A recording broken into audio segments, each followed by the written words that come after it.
क्या आपने किसी अपने को खोया है? मैंने खोया है अपनी बेटी निर्जरा को।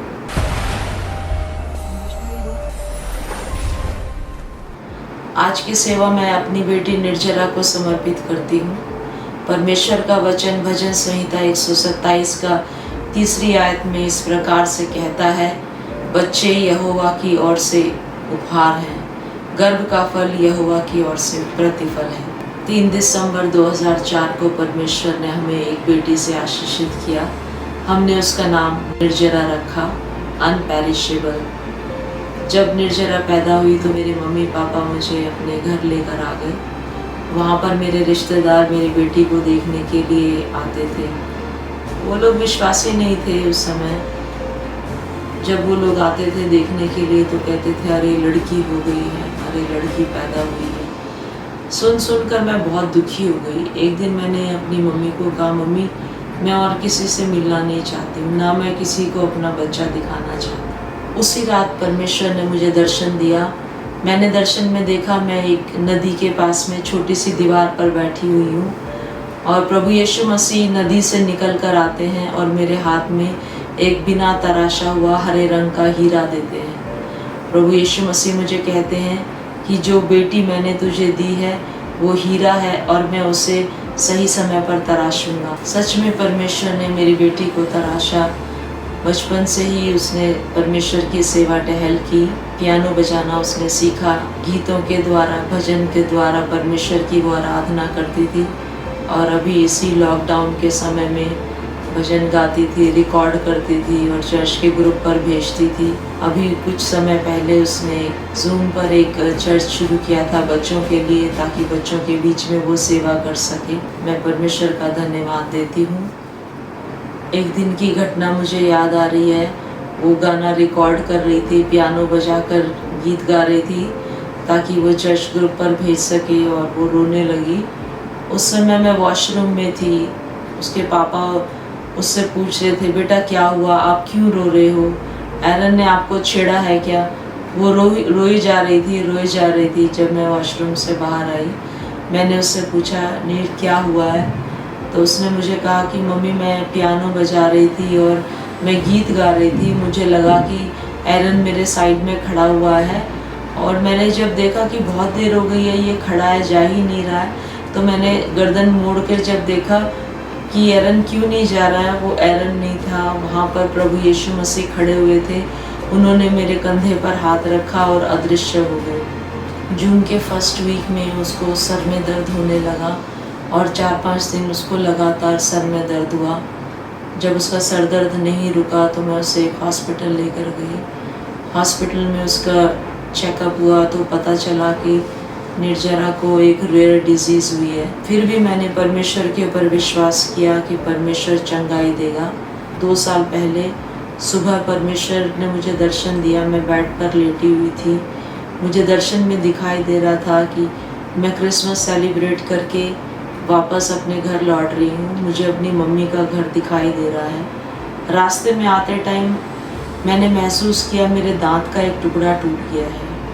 तो मैं इस टुकड़े को जब निकालने लगी घर आकर तो दूसरा भी टुकड़ा मेरा टूट गया और मुझे लगा कि मेरा सारा दांत वो टूट गया। तो मैं अपने दांत के टुकड़ों को अपने मुंह से जब निकालने लगी तो मेरे मुंह से बहुत सारे टुकड़े निकलने लगे और इतने सारे टुकड़े निकलने लगे कि ऐसा लगा जैसे वॉमिट हो गई हो मुझे टुकड़ों की।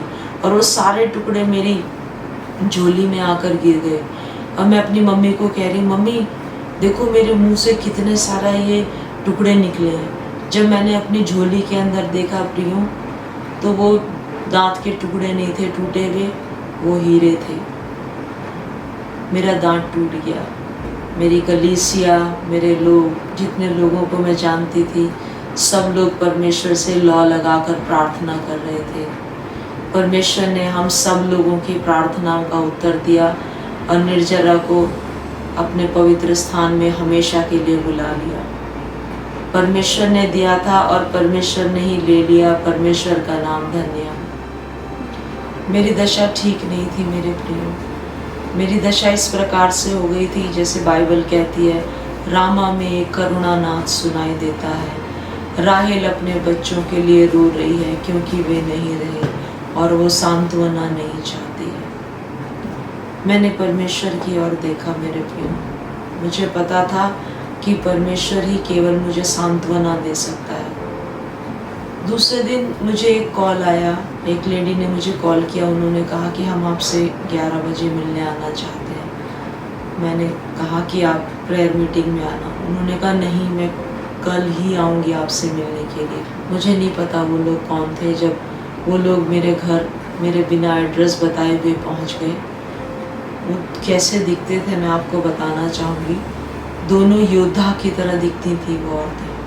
एक जैसे कपड़े पहनी हुई थी, एक जैसी हाइट की थी, एक जैसा काजल लगा रखा था दोनों ने, और वो दोनों पूरा जैसे शूरवीर लोग होते हैं ऐसे करके आगे बैठ गए। मुझे नहीं पता, परमेश्वर ने अपने दूतों को मुझे सांत्वना देने के लिए भेजा था। मैं सुध में नहीं थी, मैं होश में नहीं थी, लेकिन बीच बीच में मेरी आंखें खुलती थी तो मैं उनके चेहरे पर एक अजीब सी चमक देखती थी जो मैंने कभी भी किसी व्यक्ति के चेहरे पर ऐसी चमक नहीं देखी। और मैं रो रही थी उनके आगे। मैंने उनको बोला कि देखो मेरा बच्चा कितनी छोटी उम्र में चला गया, मेरा बच्चा 15 साल की उम्र में चला गया।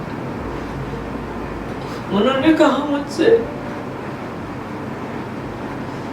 प्रभु यीशु मसीह भी तो 33 साल की उम्र में चले गए थे, उनका दर्शन पूरा हो गया था, वो चले गए। आपकी बेटी का दर्शन पूरा हो गया, आपकी बेटी चली गई। हम सब यहाँ पर अपने जीवन का उद्देश्य पूरा करने के लिए आए हो। परमेश्वर आपकी सेवा को आशीष देगा। आज के बाद आपकी सेवा ऐसी नहीं रहेगी। मेरे प्रियो, मैं आपको सबको उत्साहित करना चाहती हूँ। हो सकता है कि कोविड के समय में आपने अपने प्रियजनों को खोया होगा, या किसी और बीमारी से आपके प्रियजनों को आपने खोया होगा और आप सांत्वना नहीं लेना चाहते, लेकिन परमेश्वर स्वयं आपको सांत्वना देगा। हो सकता है आपकी परिस्थिति ऐसी है कि मनुष्य के द्वारा अब आप सांत्वना नहीं पाना चाहते, लेकिन परमेश्वर को आपका ख्याल है, परमेश्वर आपको सांत्वना देगा। जब लोग मुझे सांत्वना देते थे तो मुझ पर कोई असर नहीं होता था। एक दिन मैंने दर्शन में देखा मेरा बेड बिल्कुल सीलिंग से लग गया है। मैं उतरने की कोशिश कर रही हूँ लेकिन मैं उतर नहीं पा रही। मैं पैर नीचे लटकाती हूँ उतरने के लिए, लेकिन इतना ऊंचा सीलिंग पर वो लग गया, अब मैं नीचे नहीं उतर पा रही। मैंने दर्शन में देखा प्रभु यीशु मसीह मेरे पीछे बैठे हुए हैं। उन्होंने कहा कि उतरने की कोशिश करो। मैंने कहा मैं प्रभु जी मैं नहीं उतर सकती हूँ, नीचे कुछ भी नहीं है उतरने के लिए। यीशु मसीह ने मेरे को कमर से पकड़ा और बोला उतरो। जैसे ही मैंने अपने दोनों पैर नीचे रखे, मैंने देखा कि मेरे पैरों के नीचे आले लगे हुए हैं, नीचे उतरने के लिए सीढ़ी लगी हुई है मेरे पैरों के नीचे, और मैं बिल्कुल आराम से उतर गई। परमेश्वर जब हमें सांत्वना देगा तो आप बिल्कुल आराम से इस परिस्थिति से पार हो जाओगे मेरे प्रिय। मैं आपको सांत्वना दे रही हूँ, इसका मतलब ये नहीं है कि मैं बहुत बहादुर। मेरे प्रिय, बहुत मुश्किलों से मैं निकलकर परमेश्वर के अनुग्रह से मैं बाहर आई हूँ। उस परिस्थिति में मेरा सांस बंद हो जाता था, मुझे चक्कर आ जाते थे, मेरी हालत ऐसी हो गई थी शायद मैं जीना नहीं चाहती थी। परमेश्वर ने मुझ पर महाअनुग्रह किया है और इस परिस्थिति से मुझे निकाल कर लेकर आया है ताकि मैं उस काम को पूरा कर सकूं जिस काम को पूरा करने के लिए परमेश्वर ने मुझे चुना है। मैं आज आप सब लोगों को उत्साहित करना चाहती हूँ। यदि आपने अपने किसी भी प्रियजन को खोया है, कितना भी प्रियजन था और वो इस दुनिया से चला गया, परमेश्वर के वचन के ऊपर हमें आशा लगानी है कि हम अपने प्रियजनों से फिर मिलेंगे। यीशु मसीह आया और लाजर को दोबारा से पुनरुत्थित कर दिया, लेकिन फिर भी तो लाजर मर गया ना। परमेश्वर ने इस पृथ्वी के नीचे प्रत्येक बात का समय नियुक्त किया हुआ है। जन्म का भी समय है और मृत्यु का भी समय है, और ये अटल सत्य है, जब हम पैदा हुए हैं तो हम मरेंगे भी।